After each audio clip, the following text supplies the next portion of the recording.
Vamos abrir a palavra do Senhor no livro de Apocalipse. Quero convidá-lo a ler comigo hoje 7 versículos do livro de Apocalipse.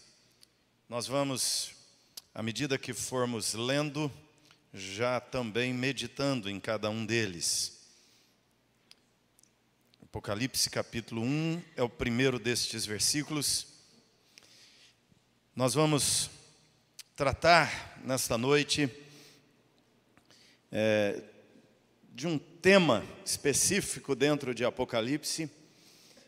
Você lendo o livro inteiro, você vai perceber que este livro vai falar sobre 7 igrejas, 7 anjos levando as mensagens a estas 7 igrejas, 7 estrelas. Você vai ler que no livro ele vai discorrer sobre Jesus como sendo aquele que tem 7 olhos. Ele vai falar do Espírito Santo de Deus como sendo os 7 Espíritos diante de Deus, 7 tochas diante de Deus, que são os 7 Espíritos. Você vai ler Apocalipse falando sobre 7 selos, falando sobre 7 trombetas, 7 trovões, descrevendo o próprio adversário da igreja como um animal de 7 cabeças. Você vai perceber toda uma simbologia em torno do número 7, porque Apocalipse usa esta linguagem de ideias por detrás de números, por ideias por detrás de cores, por ideias por detrás de imagens, de conceitos como, por exemplo, um dragão se referindo a Satanás, um leão se referindo a Jesus, ou um cordeiro se referindo a Jesus. Então, há ideias por trás dos números. Por trás do número 7, há a ideia de totalidade, há a ideia de plenitude. Por trás do número 7, há a ideia do perfeito, do completo. E quando você olha para Apocalipse, pode contar no livro de Apocalipse 7 vezes a expressão bem-aventurado,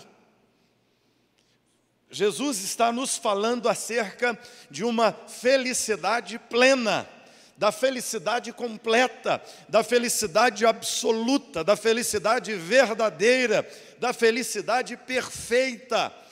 E com absoluta certeza, todo mundo que está aqui quer ser feliz, não quer? Tem alguém aqui que nasceu dizendo assim: eu queria tanto sofrer e não consigo? Queria tanto ser a pessoa mais infeliz, faço força e não dou conta? Não. A busca humana é pela felicidade. A busca humana, o esforço humano é pela alegria, pela satisfação. É para viver uma vida que tem propósito, que tem sentido. É para viver uma vida que tem razão de ser. É para viver uma vida que ao longo dela se viva com alegria e felicidade, para que se morra com felicidade e alegria, para que a vida inteira seja uma vida que valeu de fato a pena ser vivida. Há muitas ideias, dicas, referenciais de onde está a felicidade, do que é a felicidade. Mas, mesmo tendo tantas fontes de felicidade, de alegria na vida, a maioria das pessoas caminha debaixo de um domínio de tristezas, de infelicidades. Pessoas morrem de infelicidade, pessoas suicidam por infelicidade, pessoas sofrem, caem em angústias, desesperos de alma. As chamadas doenças do século são ansiedade e depressão. Nossa humanidade cada vez mais vivencia angústias, dores, problemas, complicações tão grandes na vida que vão adoecendo as emoções, e mais de 20% das pessoas hoje têm algum tipo de depressão. que é uma tristeza aguda, que é uma tristeza crônica, que é uma tristeza por vezes inexplicável, por vezes por questões físicas, emocionais, conjunturais de sua vida, familiares e outras raízes mais, e até mesmo por questões espirituais algumas vezes. Mas estamos falando daqueles que têm a explosão da tristeza, que são estes 20%, mas outros não têm a explosão na forma da enfermidade, mas vivenciam as várias expressões de não serem felizes. E milhares, milhões de pessoas estão achando que a felicidade é o casamento. E as pessoas se casam e o casamento se complica. E elas então começam a achar que a felicidade é um outro casamento. Então separam e casam de novo. E aquele segundo casamento tem 50% de chance de dar errado, se o primeiro tem 35% de chance de dar errado. Então elas se separam e acham que a felicidade está no terceiro casamento, no quarto casamento. E vão casar quantas vezes acharem necessários até que se ache a felicidade. Mas deixa eu te dizer, em nome de Jesus, entenda uma coisa: a felicidade não está no casamento. Pessoas sonharam com a carreira, imaginando que a felicidade estava na carreira. E depois de estudar tanto, trabalhar tanto, se dar tanto ao trabalho, alguns estão enfrentando desemprego, alguns estão enfrentando burnout por causa do excesso de trabalho, alguns estão doentes por causa da profissão, e estão querendo fazer uma repaginada, porque a felicidade não está no emprego, não está na carreira, a felicidade não está no dinheiro, porque pessoas milionárias morrem de depressão, suicidam. Quantas pessoas milionárias morrem de overdose, tamanha infelicidade que têm em tudo que conquistaram. Muitas pessoas estão achando que a felicidade está no prazer, no sexo livre, na emoção, à flor da pele, e as pessoas se entregam ao deleite, à diversão, ao prazer, ou à busca insaciável do prazer, e quanto mais prazer se tem, mais prazer se busca, e às vezes algumas pessoas acabam alcançando um limiar do prazer, do qual não conseguem ir além, e caem em infelicidade, porque não conseguem ter um prazer maior, porque aquele prazer que tem não basta. Ele quer algo mais, ele quer uma novidade. A felicidade, amados, não está em nenhuma coisa da vida. A felicidade não está em nenhum objeto. A felicidade não está em nenhum bem. A felicidade está numa pessoa, e esta pessoa é o Senhor Jesus, que é o centro das Escrituras. Felicidade está numa pessoa. E não estamos falando apenas de ter felicidade, estamos falando de ser feliz. Ainda que padeça e passe por momentos de angústias e tristeza, o saldo da vida é que eu sou uma pessoa feliz. Se você deseja, anseia ser feliz, então, em Apocalipse tem a alegria plena, tem a felicidade completa, tem a alegria perfeita, tem a felicidade plena. Por isso, Jesus fala para João 7 vezes, bem-aventurados, felizes. A palavra usada é o termo grego makarios, que é feliz, que é mais do que feliz, que é alegria plena, que é o ápice da felicidade, que é bem sucedido. Isso é o verdadeiro sucesso. Ser bem sucedido na vida, a vida dar certo.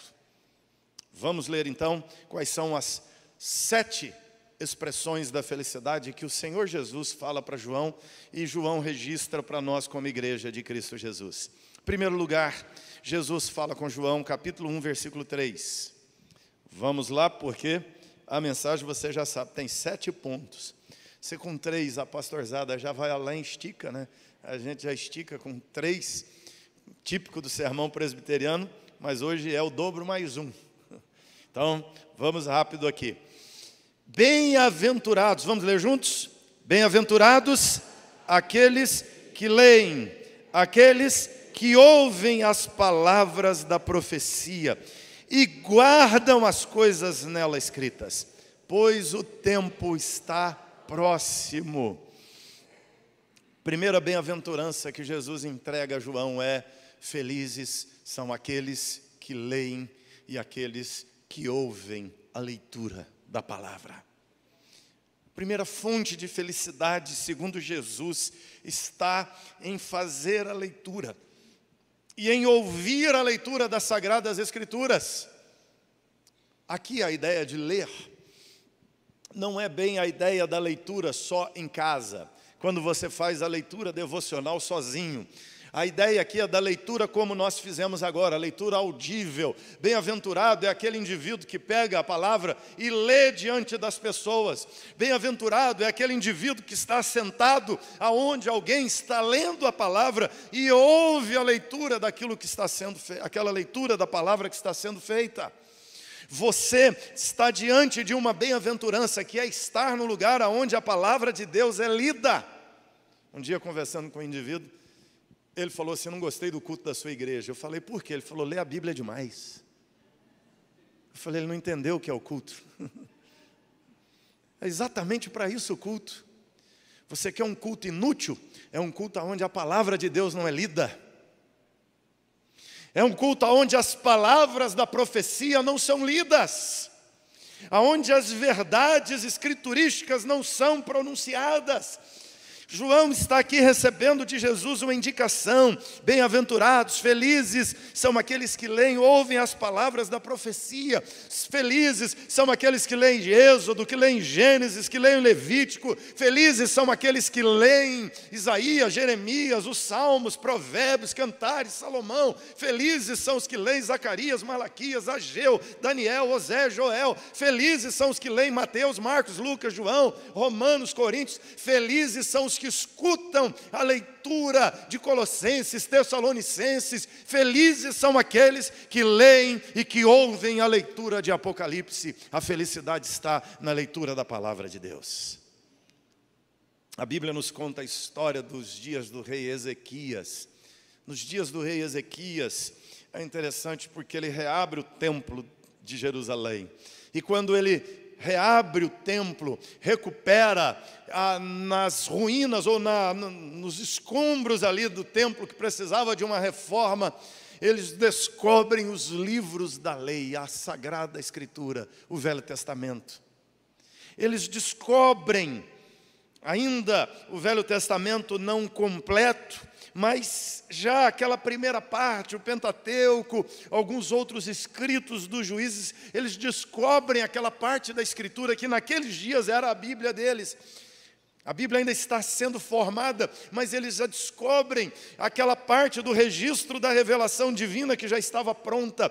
E a palavra nos diz que os escribas, então, pegam aquele livro, fazem uma grande assembleia, reúnem o povo e eles começam a ler, e eles vão lendo, e o texto diz que eles faziam leituras desde o amanhecer, desde 6 da manhã até por volta de 18 horas, 12 horas de leitura da Sagrada Escritura, e o povo de pé. Sabe qual era a reação? Não era enfado, não era canseira. A Bíblia diz que as pessoas começavam a chorar e viam seu passado de pecados, de culpas, de erros, de transgressões contra Deus, mas na leitura da palavra eles encontravam as promessas, a esperança de redenção, a mensagem da salvação que estava contida ali, e eles então entendiam o plano de Deus, a vontade de Deus, e aquele povo chorava, quebrantado, com o pesar de seus erros e pecados, mas choravam também de alegria e de esperança, porque podiam ouvir a Sagrada Escritura de Deus. Olha que interessante, um avivamento cuja marca era um culto de 12 horas, que o sujeito começava a ler o texto 6 da manhã e terminava 18 da tarde. Que coisa fantástica, não é? E à medida que lia, o povo quebrantado, chorando.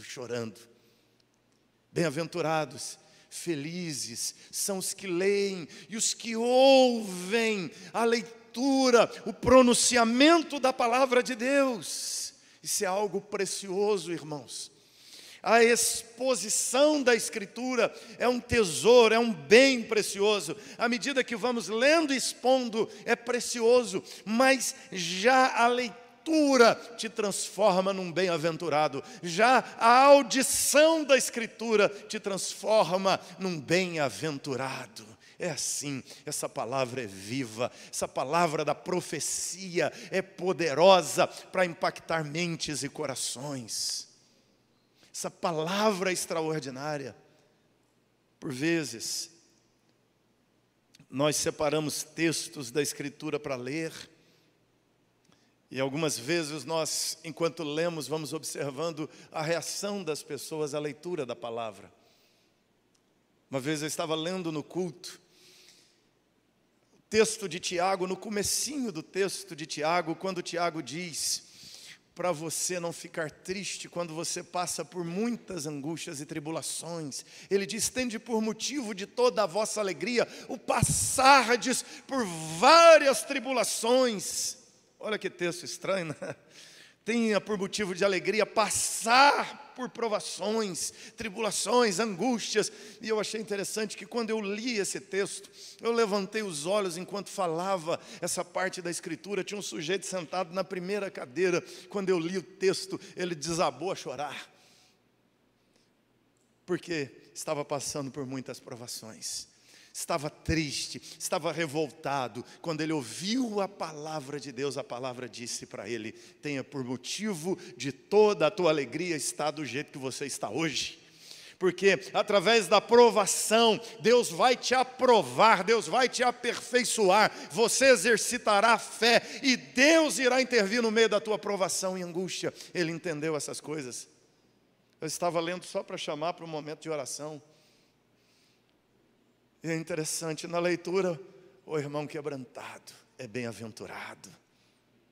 Eu fui bem-aventurado de ler, ele foi bem-aventurado de ouvir as Sagradas Escrituras. Bem-aventurado aquele que lê. Na história do presbiterianismo, aconteceu um fato interessante no interior do Brasil. Um cidadão fazendeiro recebeu um dia na sua fazenda um sujeito chamado Luiz Mulato. O Luiz Mulato era um pistoleiro. E aquele fazendeiro tinha um vizinho que era doido para tomar as terras dele. Tinha tentado comprar, ele não vendia. Então aquele cidadão que queria as terras do outro fazendeiro contratou o Luiz Mulato para matar aquele fazendeiro. E o cidadão então pensou numa estratégia. No finzinho da tarde, ele chegou na fazenda daquele vizinho e pediu abrigo, pediu pouso uma noite, se ele podia ficar ali, dormir, porque ele tinha uma viagem longa e não tinha onde dormir. Aquele cidadão muito hospedeiro, muito hospitaleiro, recebeu o Luiz Mulato na sua fazenda. Mas o Luiz Mulato foi lá então, acomodou-se, achou um lugar para dormir ali no meio dos outros funcionários da fazenda, e ele se surpreendeu porque o dono daquela fazenda chegou no meio dos funcionários, uma fogueira acesa, um lampião aceso pendurado no telhado, e aquele patrão debaixo do lampião, com um livro estranho na mão, lendo aquele livro para seus funcionários. Ele não sabia explicar aquele livro, mas ele lia aquele livro durante quase 1 hora. Até que depois eles jantaram e foram dormir. O Luiz Mulato ficou curioso, perguntou se podia ficar ali mais um dia. O fazendeiro permitiu, deu para ele uma tarefa, ele trabalhou aquele dia, e no final daquele dia, mais uma vez, aquele senhor de pé no mesmo lugar, com aquele livro mais uma vez, lendo novamente. E aí passou 1 dia, 2 dias, 3 dias, 4 dias, 1 semana, e o Luiz Mulato ali, ouvindo dia após dia a leitura daquele livro.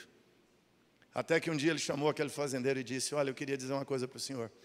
O teu vizinho me contratou para te matar. Eu vim aqui para ficar no meio dos teus funcionários e aguardar uma oportunidade boa de dar um tiro no senhor e fugir da sua fazenda. Eu recebi dinheiro para isso. Mas ouvindo a leitura desse livro que o senhor leu todas as noites, alguma coisa aconteceu no meu coração e eu perdi a vontade de matá-lo, perdi a vontade de ser um pistoleiro e eu sinto vontade de ser algo diferente. O Luiz Mulato entregou a vida dele a Jesus e foi apresentado por aquele fazendeiro a esse livro da profecia, a Bíblia Sagrada Escritura. Bem-aventurados os que leem e os que ouvem. Então, você é leitor e é ouvinte da Escritura, você é bem-aventurado. Essa é a primeira fonte de felicidade. Segunda fonte de felicidade, capítulo 14, Apocalipse 14, versículo de número 13, nós temos a segunda bem-aventurança, que numa ordem correta devia ser a última, né? Mas está aqui como primeira. Talvez assim, a ordem correta é essa mesmo, mas de preferência nossa nós jogaríamos por último. Por quê? Ele diz assim: então ouvi uma voz do céu dizendo: escreve, bem-aventurados os mortos que desde agora morrem no Senhor. Sim, diz o Espírito, para que descansem das suas fadigas, pois as suas obras os acompanham. A segunda bem-aventurança é bem-aventurados os que morrem. Se eu falar para você que é essa agora, você vai dizer de jeito nenhum. Sem pressa. Não é? Sem pressa com essa bem-aventurança. Por isso que eu disse que essa pode deixar para 7º lugar, depois de tudo, de preferência lá por volta dos 120, 130 anos, não é? Desde que seja lá com saúde inteiro, sem as ites, pode chegar aos 120, né? Aí finalmente vem essa bem-aventurança. Mas olha, amados, aqui ele está dizendo: bem-aventurados os mortos, que desde agora morrem no Senhor Jesus. Bem-aventurados os que morrem salvos, bem-aventurados os que morrem crentes, bem-aventurados os que morrem na fidelidade ao Senhor, bem-aventurados os que morrem na fé no Senhor Jesus. São felizes, são macários, são mais do que felizes, são vencedores, os que desde agora morrem no Senhor. A morte entra no mundo como salário do pecado. A morte entra na história como consequência da desobediência, do afastamento de Deus, da rebelião contra Deus. Mas nós, seres humanos, o nosso instinto é viver. E se falar assim, viver eternamente, você quer ou não quer? Se tivesse aqui hoje um copo de água, falando assim: essa água é mágica, se você beber dessa água, você adquire imortalidade. Você ia querer ou não?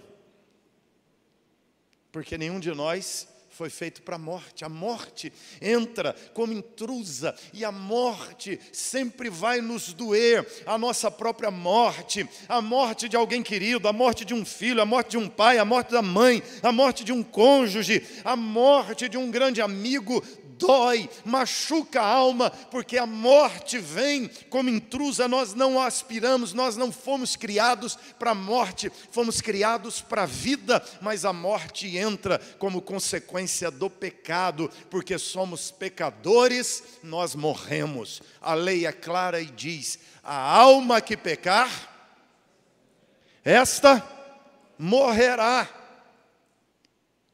Esse é um versículo tenebroso, não é? A alma que pecar, essa morrerá. Você já pecou alguma vez, pelo menos uma até hoje? Então o que vai acontecer com você? Essa é a notícia ruim. Eu tinha um amigo, logo quando converti, nós andávamos muito juntos, convertemos juntos. E assim, saindo pela rua, nós gostávamos sempre de evangelizar muitos amigos. E tinha um amigo nosso, que um dia nós brincamos com ele na hora que encontramos. Pelo caminho, nós falamos com ele assim, bem ensaiado, com a voz já meio assim, parecendo a morte chamando: a alma que pecar, essa morrerá. A gente arregalava o olho e falava para ele: a alma que pecar, essa morrerá. Aí ele fez assim: cruz credo, larga para lá, para com isso, fala isso não. Aí nós percebemos que ele assustava. Toda vez que encontrava com esse cidadão, nós falávamos assim: a alma que pecar, esta morrerá. Você sabe o que aconteceu com esse sujeito? Um dia nós estávamos no culto e ele apareceu. E lá no culto ele disse assim: eu queria conversar com vocês. Nós fomos conversar com ele e disse: olha, eu não sei mais o que eu faço. Esse versículo não me sai da cabeça. Ele disse: eu vou acender um cigarro, me vem uma voz na cabeça: a alma que pecar, esta morrerá. Ele disse: olha, eu estava com a minha namorada e o clima esquentou, nós íamos para aquele finalmente, aí veio uma voz: a alma que pecar, esta morrerá. Ele falou: acabou. Ele falou: eu vou para o baile, vou encher a cara, quando eu começo a beber, me vem aquele peso: a alma que pecar, essa morrerá. O que eu faço para não morrer, para não pecar? Apresentamos Jesus para ele entregou a vida a Jesus e converteu. Aquilo virou um fantasma assombrando o indivíduo.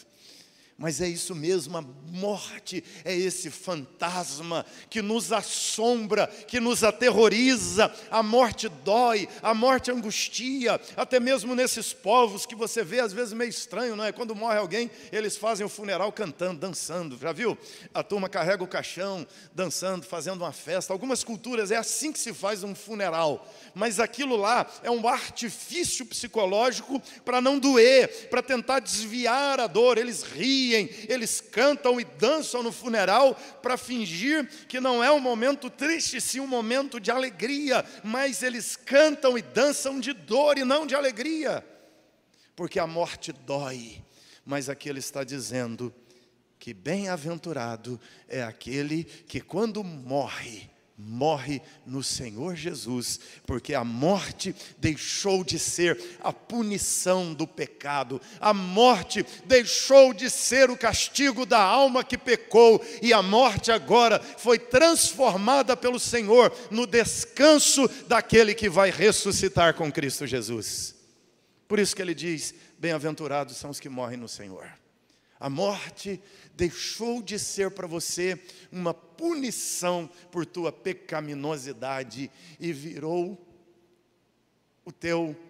a tua formatura. A morte se transformou na formatura do crente. Quando é que o crente forma? Ou quando morre ou quando Jesus voltar. Por isso ele olha e diz: bem-aventurados os que desde agora morrem no Senhor. Eu sempre gosto de ler esse versículo em funerais, porque o normal é as pessoas olharem para o caixão, olhar para o defunto e dizer o quê? Coitado. Mas eu aprendi que se tem alguém ali naquele caixão que morreu no Senhor, não é um coitado, é um Macários, é um bem-aventurado, porque desde agora morreu no Senhor Jesus. E quem morreu no Senhor Jesus, ressuscitará no último dia para a vida eterna com Ele. E descansa das fadigas, das lutas da vida, e as suas obras o acompanham. Terceira bem-aventurança, vamos mais adiante, capítulo 16 de Apocalipse. Apocalipse 16, versículo de número 15. Mais uma vez, Jesus aparece a João, ou revela verdades a João, e ele diz a João assim: eis que venho como vem o ladrão, bem-aventurado aquele que vigia e guarda as suas vestes, para que não ande nu e não se veja a sua vergonha. Vamos ler de novo? Eis que venho como vem o ladrão, bem-aventurado aquele que vigia e guarda as suas vestes, para que não ande nu e não se veja a sua vergonha. Aqui agora é bem-aventurado aquele que vigia, aquele que guarda, que mantém guarda, aquele que mantém sentinela, que mantém prontidão. Bem-aventurado, a felicidade está em guardar para que você não esteja nu. A felicidade está em vigiar sua roupa. Bem-aventurado aquele que vigia e guarda as suas vestes. A ideia aqui é que você foi lavado no sangue do Cordeiro. Você lavou suas vestiduras, suas roupas, sua vida no sangue do Cordeiro. Então ele está dizendo que a felicidade está ligada à santidade. A felicidade está ligada a andar no caminho reto. Você quer ser feliz? Busque santidade. Para muita gente, santidade é uma coisa chata. Santidade é ser privado das coisas boas da vida. A santidade é a privação das coisas mais gostosas e que dão prazer na vida. Porque sempre quando a Bíblia vai falar de santidade, a Bíblia está falando de fugir do pecado, de evitar o pecado. E para as pessoas, para muita gente, as melhores coisas da vida são as coisas pecaminosas. Então falar de santidade é falar de uma vida monótona, chata, de uma vida sem cor, sem brilho, sem sabor. Mas Deus está dizendo que não há felicidade a não ser na santidade. Que se você cultiva a santidade, se você desenvolve a tua santificação, se você mantém a tua roupa limpa, você será feliz. Quanto mais santo, mais feliz. As duas coisas estão diretamente relacionadas. E quanto mais pecador, mais infeliz. Quanto mais você suja a sua roupa, mais infeliz você será. Quanto mais você mergulha no pecado, ainda que ele te dê noites prazerosas, dias de festas prazerosas, mas o pecado te trará culpa, te trará condenação, traz prazer no momento, mas traz peso e angústia nos outros momentos. Mas se você guarda a tua roupa, você é bem-aventurado. Jesus, quando fala desse conceito de não andar nu, ele está falando de você ter uma vida de preservação da tua vestidura, de prontidão, de você estar pronto para a festa, de você estar pronto para a celebração das bodas do Cordeiro. Você tem que estar com a roupa adequada, com a roupa certa. No momento de Cristo Jesus, você guardou a sua roupa para aquele exato e preciso momento em que você prestará conta da sua vida a Deus. Uma vez eu tive um pesadelo, foi um sonho, mas para mim foi um pesadelo. Eu sonhei que eu tinha que pregar, e tinha um palanque, um palco montado, eu estava numa sala, eu tinha que entrar para pregar. Só que, não sei porquê, naquela hora de pregar, eu olhei para mim, eu estava sem as calças. E aí o pessoal passou a palavra para mim. E eu tinha que subir, a porta aberta, o pessoal chamando, e eu olhava para mim, não estava de calça. Como que o pregador aparece lá assim, né? Não vai. E eu vivi uma angústia terrível, porque eu queria entrar, eu queria sair, mas eu procurei naquele camarim, naquele lugar, revirei tudo procurando minhas calças e não achava, e eu não podia entrar, e eu tive uma angústia tão grande que eu acordei no meio daquela angústia. E fiquei ali acordado, inquieto, incomodado, daqueles sonhos assim que parece que é verdade, que você acorda com a adrenalina lá em cima, suando, apavorado. Aí eu lembrei dessa passagem. Fui lá ler o texto, e eu lembrei disso. Eu falei, é isso, Jesus. Bem-aventurado aquele que não seja achado nu, vestido, mas que seja achado vestido com a roupa correta na hora. Bem-aventurado é aquele que está pronto. Como pregador, eu tinha que estar pronto na hora que a palavra foi passada para pregar. Eu entendi, Jesus estava me dizendo assim, nunca fique despreparado para pregar.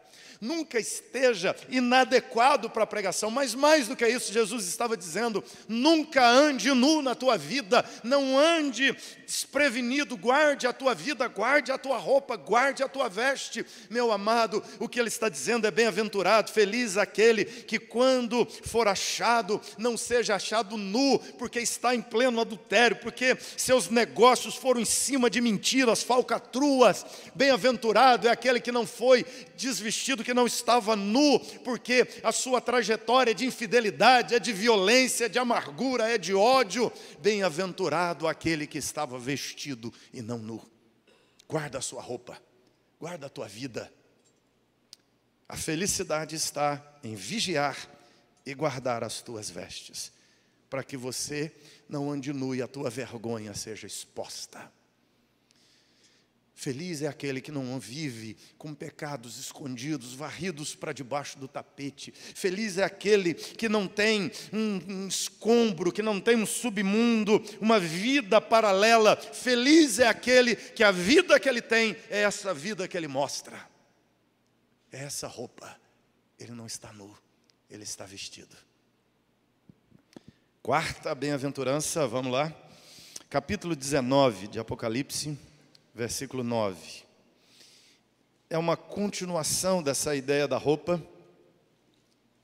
Apocalipse 19, 9. Ele vai nos dizer, vamos juntos também? Então falou o anjo, escreve: bem-aventurados aqueles que são chamados à ceia das bodas do Cordeiro. E acrescentou: são estas as verdadeiras palavras de Deus. Bem-aventurado, felizes são aqueles chamados à ceia do Cordeiro. As bodas do Cordeiro.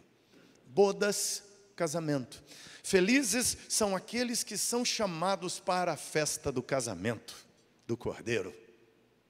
Felizes são as pessoas que receberam um convite para o casamento do Cordeiro. Você pegou seu convite já? Já pegou seu convite? Já tem na mão, você recebeu o convite, está lá, personalizado o teu nome, você foi chamado para a ceia, para as bodas do Cordeiro, e olha que coisa extraordinária, você não é um mero convidado para assistir o casamento, você é a noiva do Cordeiro, você foi chamado, intimado para comparecer, porque somos a noiva do Cordeiro, a igreja de Cristo Jesus. Bem-aventurados, felizes são os que receberam esse convite, são os chamados para celebrar a eternidade com Cristo Jesus. Jesus conta uma parábola de uma ceia, de uma festa de casamento. E o pessoal está ali celebrando com o noivo e com a noiva, e de repente eles observam que tem um cidadão vestido uma roupa, e o texto diz, a parábola de Jesus diz, que não era uma veste nupcial. Ele está na festa, mas a roupa dele não é uma veste nupcial. Então, os guardas vão, pegam aquele sujeito e atiram para fora da festa, porque ele não está vestido de roupa adequada, roupa correta, que significa que ele não tem um convite.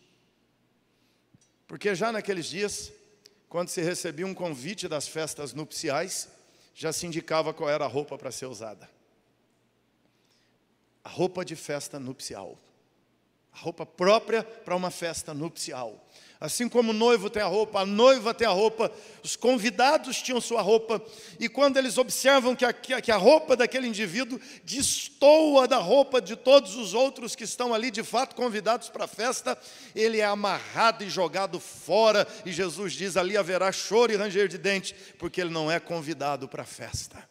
Já pensou, um penetra na festa de casamento do Cordeiro. Jesus está dizendo que não vai entrar, e que se por acaso fosse possível o cidadão pular o muro, atravessar pelo jardim e entrar, ele ainda assim seria identificado e jogado fora. Só entra nas bodas do Cordeiro quem recebeu o convite das mãos do Salvador Jesus Cristo. E você foi convidado para essa festa. Quem foi convidado vai celebrar a eternidade com o Cordeiro Jesus. Vai celebrar o casamento com Cristo Jesus. Ou seja, quem é que é convidado? É quem recebeu a veste nupcial. É quem vigia a roupa, porque ele está com a roupa adequada de se vestir diante de Deus. Se você não anda, se você não vive com a roupa adequada de comparecer diante de Deus, que é essa vida limpa, lavada no sangue do Cordeiro, não é uma vida de pessoas perfeitas, é uma vida de pessoas quebrantadas, convertidas, transformadas e lavadas no sangue do Cordeiro. Roupa limpa na presença do Salvador. Bem-aventurados quem recebeu o convite para a festa do Cordeiro. A felicidade está em ser convidado para a salvação em Jesus. A felicidade está em ser salvo, chamado para as bodas do Cordeiro. Quinta bem-aventurança. capítulo de número 20, versículo 6. Apocalipse 20, versículo 6. Você tem mais uma bem-aventurança. Da mesma maneira, vamos ler juntos? Apocalipse 20, versículo de número 6. Vamos lá? Bem-aventurado e santo é aquele que tem parte na primeira ressurreição.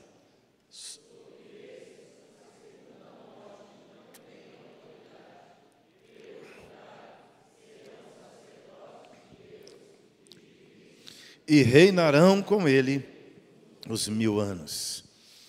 Bem-aventurados, felizes, são aqueles que têm parte na primeira ressurreição. Esta expressão, primeira ressurreição, aparece 2 vezes aqui em Apocalipse, e especificamente aqui no capítulo 20, ela aparece 2 vezes. Ela vai aparecer aqui nesse texto, e é o único texto que vai falar de primeira ressurreição, mas algumas pessoas costumam associar essa expressão a uma outra expressão que aparece em Daniel, aparece em Paulo, escrevendo aos Tessalonicenses, quando Paulo diz assim: e aqueles os que morreram em Cristo ressuscitarão primeiro. E aí algumas pessoas equivocadamente associam a expressão de Paulo, ressuscitarão primeiro, com essa daqui, entendendo que aquela lá é a primeira ressurreição, e aqui está falando da primeira ressurreição, que seria a ressurreição dos crentes na vinda de Jesus, que vai estabelecer o milênio na terra, para aqueles que acham que o milênio é literal e na terra, que é uma interpretação, na minha forma de ver, equivocada da passagem de Apocalipse 20. Quando Jesus está falando aqui de bem-aventurado quem tem parte na primeira ressurreição, ele não está falando daqueles que vão ressuscitar primeiro quando Cristo vier diretamente, são estes, mas a primeira ressurreição, lembra aqui em Apocalipse 20, ele vai fazer um contraste. Primeira ressurreição tem a ver com segunda morte. O que é segunda morte aqui em Apocalipse 20? Segunda morte é a morte depois da morte. É quando o Apocalipse aqui diz: a morte e o inferno e o Hades foram jogados no lago que arde com fogo e enxofre. Isso é a segunda morte. Segunda morte é a condenação eterna. Primeira morte é quando você morre fisicamente. Jesus disse: não tenha medo do homem que pode matar o corpo, tenha medo de Deus, que depois de matar o corpo pode lançar a alma no inferno. Isso é a segunda morte. Você morre uma vez, morre segunda vez. Então, Apocalipse está dizendo que quem não experimenta a primeira ressurreição, que é simbólica, experimenta a segunda morte, que é simbólica, que é a condenação eterna. Mas quem experimenta a segunda ressurreição não experimenta a segunda morte, porque ele vai ressuscitar com Cristo Jesus. Ele só está fazendo um cruzado. Primeira ressurreição com segunda morte, segunda ressurreição com primeira morte.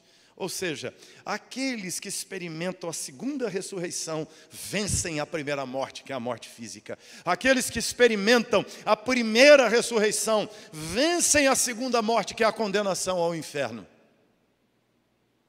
Quando você vê isso, só lembrar do X, não é? Fez o X, você entendeu a passagem.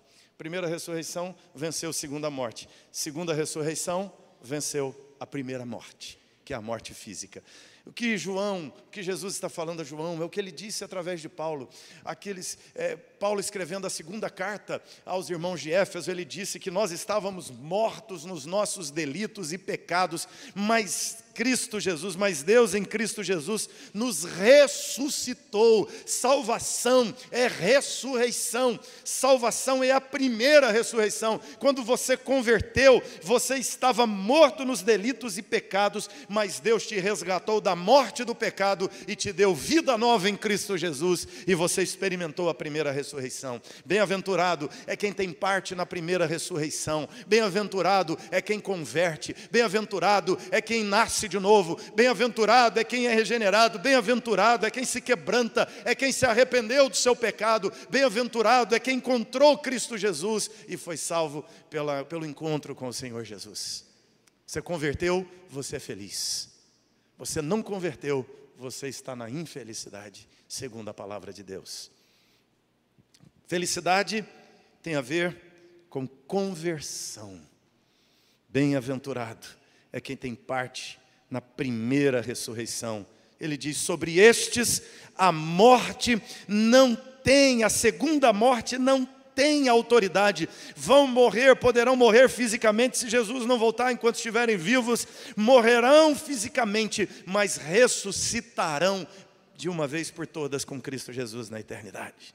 Experimentarão um novo corpo, que não envelhece, que não adoece, que não apodrece, que não se corrompe, que não se destrói.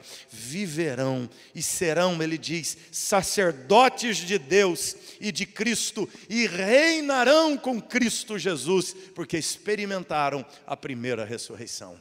Se você experimentou a primeira ressurreição, reina com Cristo.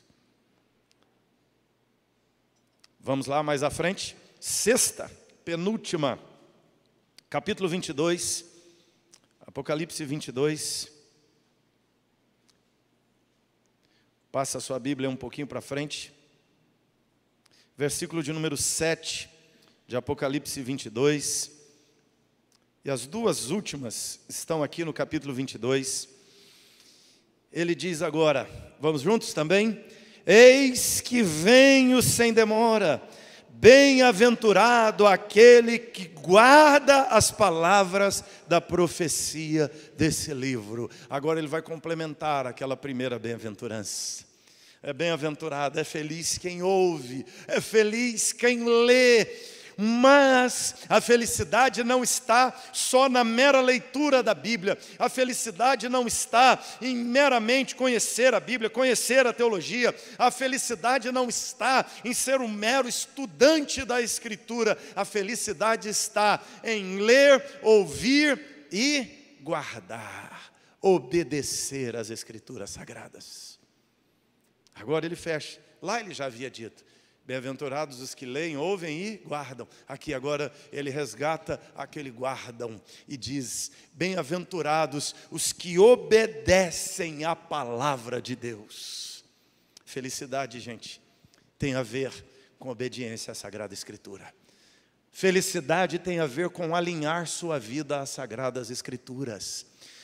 Meu querido, minha querida, eu te falo em nome de Jesus, guarda isto. Você quer ser feliz? Alinhe sua vida à Sagrada Escritura.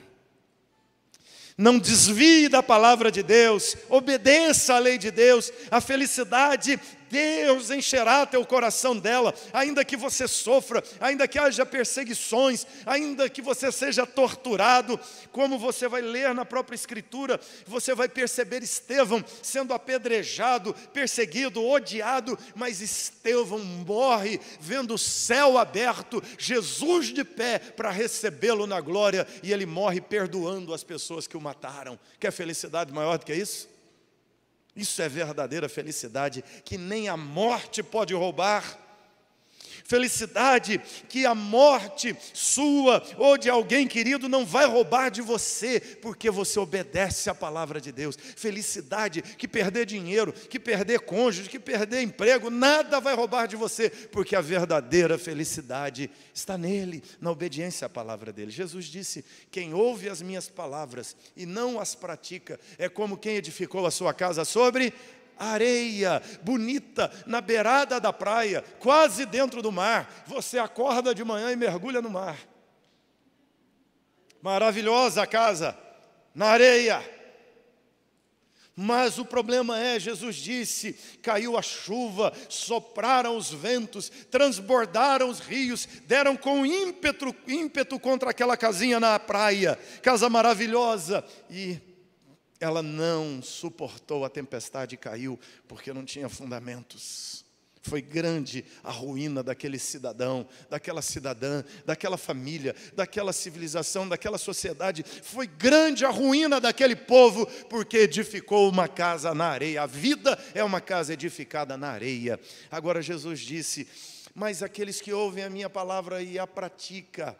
É como quem edificou a sua casa na rocha. Então caiu a mesma chuva, soprou o mesmo vento, transbordaram os mesmos rios e deram com ímpeto contra aquela casa também. E ela não caiu, porque foi edificada sobre a rocha. Você quer uma rocha para construir sua vida? Construa a tua vida em cima da palavra de Jesus, em cima de ouvir e obedecer, ouvir e praticar. Se a palavra manda você pregar o evangelho, você prega. Se a palavra de Deus manda você não mentir, você foge da mentira. Se a palavra de Deus manda você não roubar, você foge do roubo. Se a palavra de Deus manda santificar, você santifica. Se a palavra manda perdoar, você perdoa. Se a palavra de Deus manda contribuir com a obra de Deus, então contribui, porque é feliz quem ouve e pratica.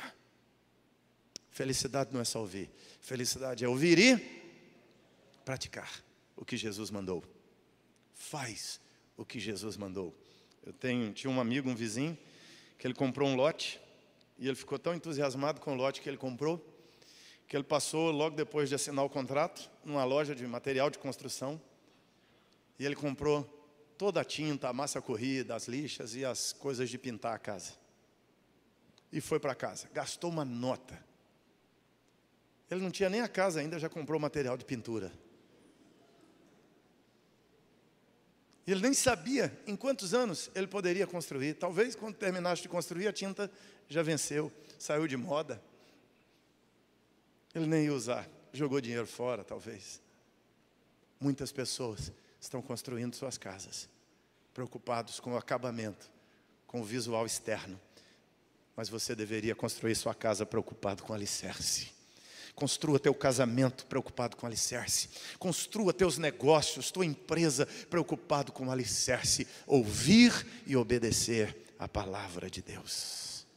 Por último, amados, sétima bem-aventurança, Apocalipse 22, o versículo de número 14. Vamos ler juntos também? Vamos juntos, bem forte, o versículo 14. Bem-aventurados aqueles que lavam as suas vestiduras no sangue do Cordeiro, para que lhes assista o direito à árvore da vida e entrem na cidade pelas portas. Felizes são aqueles que lavam suas vestiduras no sangue do Cordeiro. Todos nós, como disse Paulo aos Romanos, todos pecaram, não é verdade? Todos pecaram, você pecou, e você pecou mais de uma vez, você pecou possivelmente milhares de vezes, você pecou talvez aí ao longo de sua vida, você não sabe nem consegue contar e lembrar de tudo que você já fez. Se você fizer uma conta simples, que é, se você pecar 3 vezes por dia, vezes 365, vezes sua idade, vai dar quantos pecados? Se você pecar 5 vezes por dia, se você pecar 10 vezes por dia, 3.650 pecados você comete por ano. Vezes sua idade,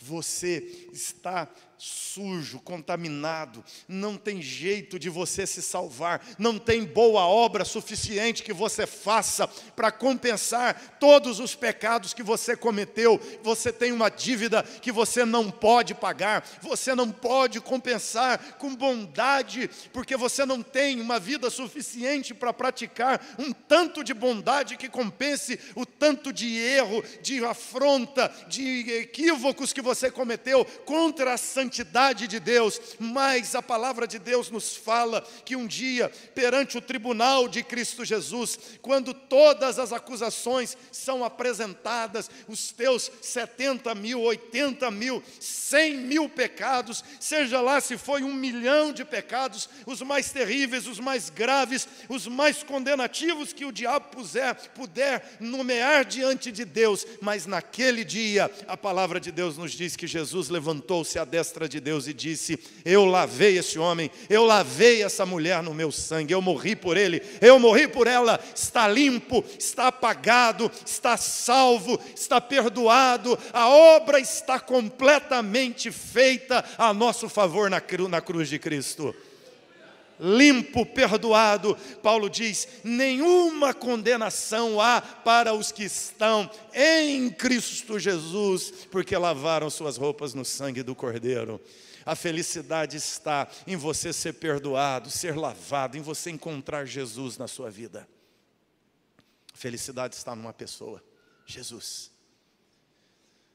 Por mais prazeres que você viva na vida, por melhor que você seja casado, por melhor que você se dê na tua carreira profissional, por mais sucesso que você faça, por mais fama que você tenha, por mais bens que você acumule, por mais longa que seja a tua vida, se esta vida for uma vida marcada por pecados não perdoados, você é o mais infeliz dos homens, a mais infeliz das mulheres. Mas por mais curta que a tua vida seja, por mais simples que ela seja, se você é uma pessoa lavada no sangue do Cordeiro, você começou no caminho da verdadeira felicidade.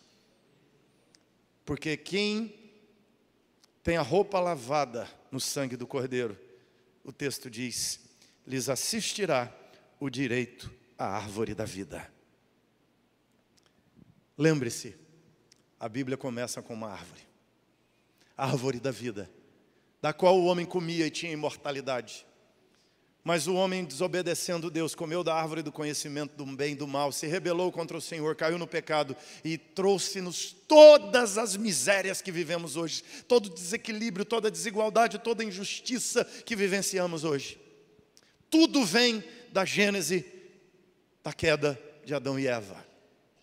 Mas a palavra vai nos dizer que Deus, em Cristo Jesus, nos restaurou o direito de comer da árvore da vida novamente, que é Cristo Jesus, o Senhor e Salvador.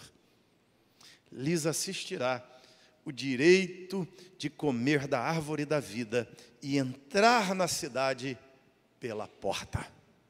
Lá não tem janela, só tem uma entrada, que é a porta estreita, que Jesus disse, eu sou a porta. Quem entrar por mim, entrará e sairá, e encontrará pastagens. Ou seja, imagine você, uma ovelhinha morrendo de fome, que quando passa pela porta, encontra uma grama verdinha. Dá para imaginar a felicidade do bichinho? A alegria desse animalzinho encontrando um pasto verdinho na frente.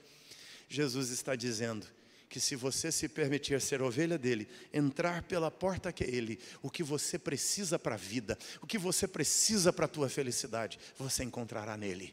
Você vai encontrar o pasto. Você será a ovelha de Jesus, o supremo pastor. Você comerá da árvore da vida e terá vida eterna em Jesus. Isso é a verdadeira felicidade. Não são coisas, não são pessoas, não são momentos, não são festas, não são bailes, não são bens. Não é o sucesso, não é a fama. A felicidade é Jesus. Feliz aquele que crê no Senhor Jesus. 7 bem-aventuranças para que você encontre nelas o caminho da felicidade em Cristo Jesus. Bem-aventurado quem lê e ouve. Bem-aventurado quem morre no Senhor. Bem-aventurado quem vigia e guarda a veste. Bem-aventurados os chamados à ceia. Bem-aventurados que têm parte na primeira ressurreição. Bem-aventurado quem obedece. Bem-aventurado quem lava a sua roupa no sangue do Cordeiro. Siga essas sete leis da felicidade e você será feliz. Inflinja essas 7 leis da felicidade e você com certeza será infeliz. Mas Deus te chamou para ser bem-aventurado em Cristo Jesus. Aleluia. Louvado seja